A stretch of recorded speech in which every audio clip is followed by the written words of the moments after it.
Hello. Hello. ನಮಸ್ಕಾರಮ್ಮ. ನಮಸ್ತೆ ಅಣ್ಣ. ಹೇಳಮ್ಮ ತಾಯಿ. ಅಣ್ಣ ಫೋನ್ ಮಾಡಿ ಈ ತರ ನಮ್ಮ ಮನೆಯವರಿಗೆ ಕೆಲಸ ಇಲ್ಲ ಅಂತ ಹೇಳಿದ್ದೆ. ಓಕೆಮ್ಮ. ನೀವು 9 ವಾರದ ವ್ರತ ಹೇಳ್ಕೊಟ್ಟಿದ್ರಿ. ಓಕೆಮ್ಮ. ಅದು ಮೊದಲನೇ ವಾರಕ್ಕೆನೆ ಸಕ್ಸಸ್ ಆಯ್ತಣ್ಣ. ಸಕ್ಸಸ್ ಏನಮ್ಮ ಸಕ್ಸಸ್?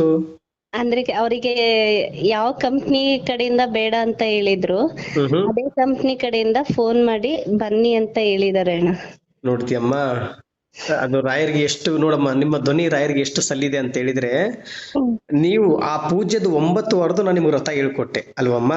ಹೌದಣ್ಣ, ಹೌದು. ಆದ್ರೆ ಇಷ್ಟು ಪೂಜೆ ಮಾಡ್ಕೊಂತ ಹೋಗಿ ಅಮ್ಮ, ಖಂಡಿತ ನಿಮ್ಗೆ ಒಳ್ಳೇದಾಗತ್ತೆ. ಯಾವ ಕಂಪ್ನಿಯಿಂದ ತೆಗೆದಿದ್ದಾರೆ ಅದೇ ಕಂಪ್ನಿಯವರೇ ಫೋನ್ ಮಾಡಿ ಕರೀತಾರೆ ಅಂತ ಹೇಳಿದೆ. ಇವಾಗ ಅದೇ ಮುಖಾಂತರದಲ್ಲಿ ಅದೇ ಕಂಪ್ನಿಯವರೇ ಕರೆದಿದ್ದಾರೆ. ತುಂಬಾ ಖುಷಿ ಆಯ್ತು ತಾಯಿ ನನಗೆ.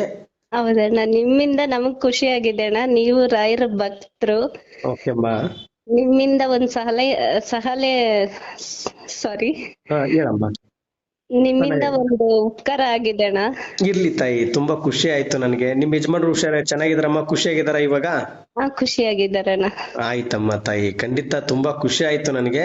ಆದ್ರೆ 9 ವಾರದ ವ್ರತನು ಬಿಡಕ್ ಹೋಗ್ಬಾರ್ದು, ಕೆಲಸ ಸಿಕ್ತು ಅಂತೇಳಿ. ಅದೇ ಮುಖಾಂತರದಲ್ಲಿ ಕೆಲಸ ನೀವು ಮಾಡ್ತಾ ಇರಿ. ಇನ್ನು ಹೆಚ್ಚಿನ ರೀತಿಯಾಗಿ ಗುರು ರಾಘವೇಂದ್ರ ಸ್ವಾಮಿಯವರ ಅನುಗ್ರಹ, ಅವರ ಆಶೀರ್ವಾದ ಸದಾ ನಿಮ್ಮ ಮೇಲೆ ಇರುತ್ತೆ ತಾಯಿ. ಸರಿ ಅಣ್ಣ. ರಾಯರ್ನ ನಂಬಿ ಕೆಟ್ಟವರು ಯಾರು ಇಲ್ಲ. ರಾಯರ್ನ ನಂಬಿ ಲಕ್ಷಾಂತರ ಜನರ ಬದುಕನ್ನೇ ಬದಲಾಯಿಸಿದಂತ ಮಹಾನ್ ಗುರುಗಳು ತಾಯಿ ಅವರು.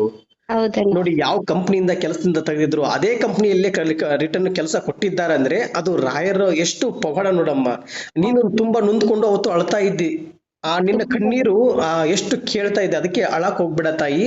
ಹೆಣ್ಮಕ್ಳ ಹತ್ರ ರಾಯರಿಗೆ ಇಷ್ಟ ಆಗಲ್ಲ. ಯಾಕಂದ್ರೆ ಅವ್ರ ವೈಫ್ ಸತ್ತಾಗಿ ಅವರು ಸಂತೋಷವಾಗಿ ಮುಕ್ತಿಯನ್ನು ಕೊಟ್ಟು ಹೋಗಿ ಬಾ ಅಂತ ಕಳಿಸ್ತವ್ರು. ಅದಕ್ಕೆ ಹೆಣ್ಮಕ್ಳ ಹತ್ರ ರಾಯರಿಗೆ ಇಷ್ಟ ಆಗಲ್ಲ ತಾಯಿ. ಯಾಕಂದ್ರೆ ನಾವೆಲ್ಲರೂ ರಾಯರ ಮಕ್ಕಳೇ. ಅದಕ್ಕೆ ನೀವು ಅಳಕ್ ಹೋಗ್ಬೇಡಿ ಅಂತ ಅವತ್ತು ನಾನು ಹೇಳಿದೆ. ನಿಮ್ಗೆ ಏನೇ ಕಷ್ಟ ಇತ್ತು ಅಂದ್ರೆ ನನ್ನ ಜೊತೆ ರಾಯರಿದ್ದಾರೆ ಅಂತ ಹೇಳಿ ಅಂತ ಹೇಳಿದೆ ನಾನು, ಅಲ್ವಾ ಅಮ್ಮ?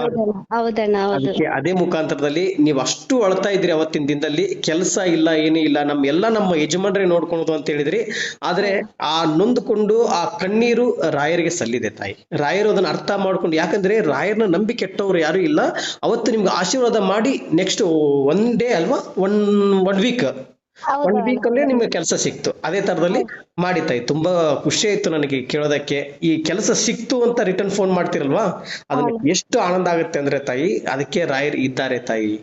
700 ವರ್ಷ ನಮಗೋಸ್ಕರ ಬೃಂದಾವನದಲ್ಲಿ ಇರ್ತೀನಿ ಅಂತ ಮಾತು ತಗೊಂಡಿದ್ದಾರೆ ರಾಯರು. ಹೌದಣ್ಣ. ಅದಕ್ಕೆ ಒಳ್ಳೇದಾಗ್ಲಿ ತಾಯಿ. 9 ವಾರ ಕಂಟಿನ್ಯೂ ಮಾಡಿ ಅಮ್ಮ.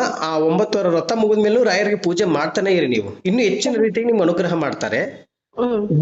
ಬಿಡು ಸಿಕ್ಕಾಗ ಒಂದ್ಸಲ ಮಂತ್ರಾಲಯಕ್ಕೆ ಹೋಗಿ ಬನ್ನಿ. ರಾಯರ ಸನ್ನಿಧಾನಕ್ಕೆ ಹೋಗಿ ಬಂದ್ರೆ, ಪುಣ್ಯಕ್ಷೇತ್ರ ಆ ಜಾಗಕ್ಕೆ ಹೋಗಿ ಬಂದ್ರೆ ಇನ್ನೂ ಹೆಚ್ಚಿನ ರೀತಿಯಾಗಿ ನಿಮ್ಗೆ ಅನುಗ್ರಹ ಮಾಡ್ತಾರೆ. ಖಂಡಿತ ಅಣ್ಣ, ನೀವ್ ಹೇಳ್ದಂಗೆ ಮಾಡ್ತೀನಿ. ಅಲ್ಲೇ ತುಂಗಭದ್ರಾ ನದಿಯಲ್ಲಿ ಸ್ನಾನ ಮಾಡ್ಕೊಂಡು ರಾಯರ ಪ್ರದಕ್ಷಿಣೆ ಹಾಕಿ ಕೇಳ್ಕೊಂಡ್ ಬನ್ನಿ ಅಮ್ಮ. ಇನ್ನೂ ಹೆಚ್ಚಿನ ರೀತಿಯಾಗಿ ನಿಮ್ಗೆ ಅನುಗ್ರಹ ಮಾಡ್ತಾರೆ ತಾಯಿ.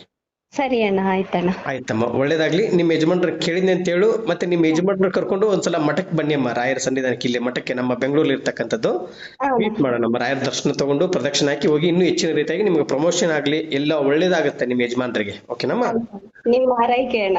ಆಯ್ತಮ್ಮ, ತುಂಬಾ ಖುಷಿ ಆಯ್ತಮ್ಮ. ಖುಷಿ ಆಗಿದೆಲ್ಲಮ್ಮ ಇವಾಗ ನಿಮ್ಗೆ? ತುಂಬಾನೇ ಖುಷಿಯಾಗಿದೆ ಅಣ್ಣ. ಆಯ್ತಮ್ಮ. ಎಲ್ಲಿಂದಮ್ಮ ನೀವು ಮಾತಾಡ್ತಾ ಇರೋ ತಾಯಿ? ನಾವು ಕುಮಾರಸ್ವಾಮಿ ಲಿಮಿಟಿಂದ ಅಣ್ಣ.